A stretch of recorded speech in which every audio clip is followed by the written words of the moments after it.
Okay. I wanted to just talk about the connection between what we call our world, which is called Zmani, is under the Shlitas Hazman. Everything happens in a time frame, and in the Elyonim, everything happens is Nitzchi, there's no time frame. So first, to understand Nitzchi, there's two types in Nitzchi. One type in Nitzchi is, it goes on and on and on.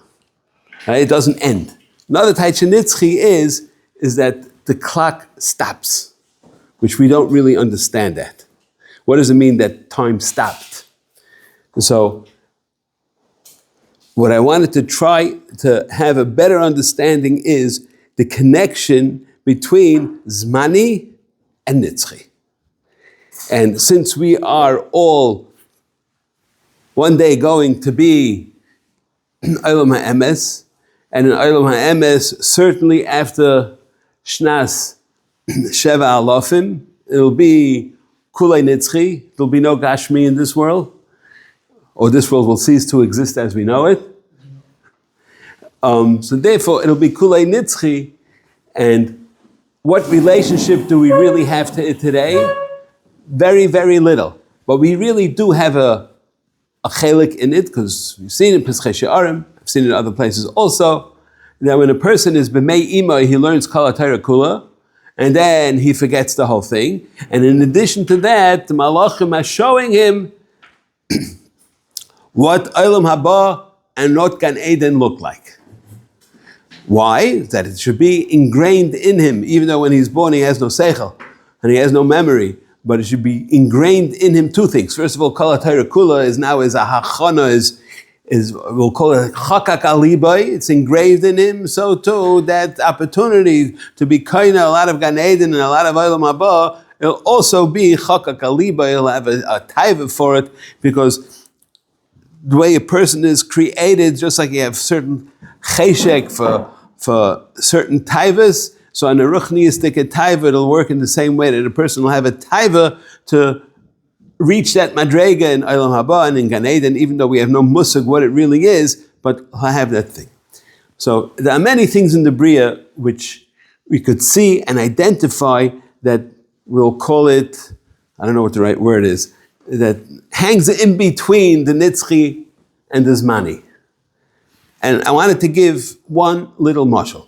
But before I go there, it's not really connected to the parsha. I mean, it happens to be the parsha, but it's something that's all the time, and that's the Indian of Kedoshim Tiyu, that in order to reach any madrega, you have to be in a b'china of Kadosh, you have to be mufka from Taivas Olam Hazeh, and doing all those things in order to be focused completely b'kedusha.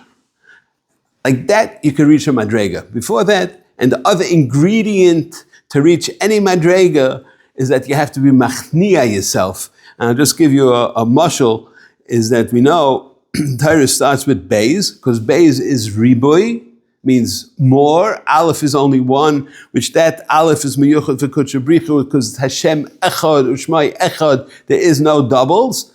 Doubles only start with Ois Beis, because that's ribui, that's bracha. How does a person acquire bracha? So there's another word, there may be others also, but later you say, Kilacha tichra kol berech. What does it mean?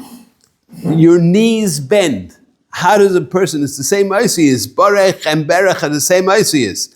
In order for a person to be Mekabel a bracha, you have to lower yourself. You have to realize, as kumtaich garnished, and you're not, you have to be a anav. And you have to understand that Askum from Shamayim and everything like that. That's, you lower yourself, and then you can be Makabal a bracha. That's, now, I wanted to talk about a little bit, something that what we call this, there's a word, straddles both Nitzchi and Zmani. And how do you get there? So I'm saying the Kitzur Nimratz, because the topic is Nitzchi. It goes on forever. It doesn't end. But just a little taste. So, we know that the Rabbeinu Shloim did us a favor, and he gave us Chaf Beis Osius. Or you could say Chav Zayin Osius if you include the Mansbach. The Isis themselves is something that we could physically see and we touch, and you look in the Sefer Torah and it's all there. We understand it perfectly. And at the same time, we have zero understanding of anything. It's completely behelam, as a mashal. Before the Bria Ha'olam, it says, Medrash says that the Torah was 2,000 years before Bria Ha'olam.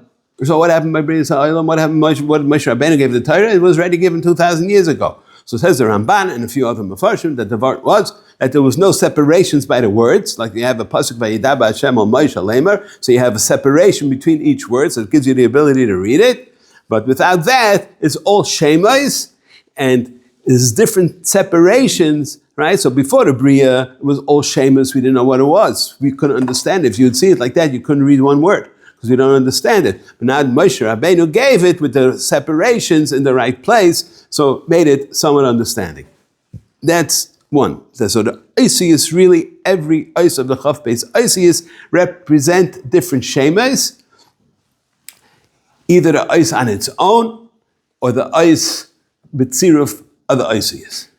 And you know also, we've learned this many times, everybody learned it, when you talk about words, right? So you have taimim, you have the tante, right? Taimim, nekudas, tag, and Isis. Some are visual, some are not visual. The tagen are visual, but we have no understanding of it. The Isis themselves, we think we have an understanding of it. And taimim is a trop. It's not written in the Torah. It's not ma'akiv in the kriya. So it's behelim. That's the highest madrega.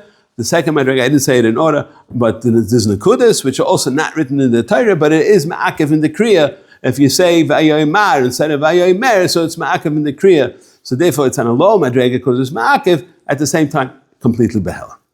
Now, if you take Isis, how was the world created? The world was created with sirufei Isis, right?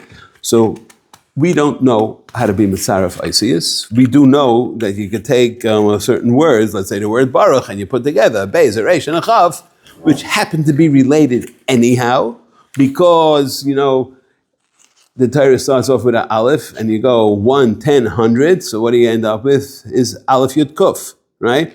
And if you take the word Baruch, is Beis Chav Reish, is 2, 20, 200, is Vaita, you have Baruch, that's Riboy. I'm saying it's a Tzirufei Isis. But we can't do them on our own. The Israelis, they do it, but it doesn't count. They make up their own words, but that doesn't mean anything.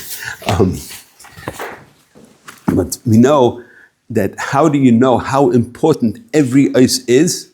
There are 600,000 Isis in the Torah, and if there's one Is missing, the whole Sefer Torah is puzzle. If there's one Is extra, weiter, the whole Sefer Torah is puzzle.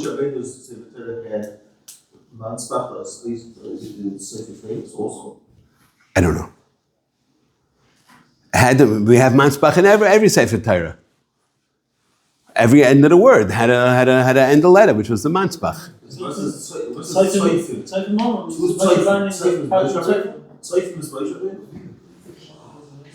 Not sure. Okay.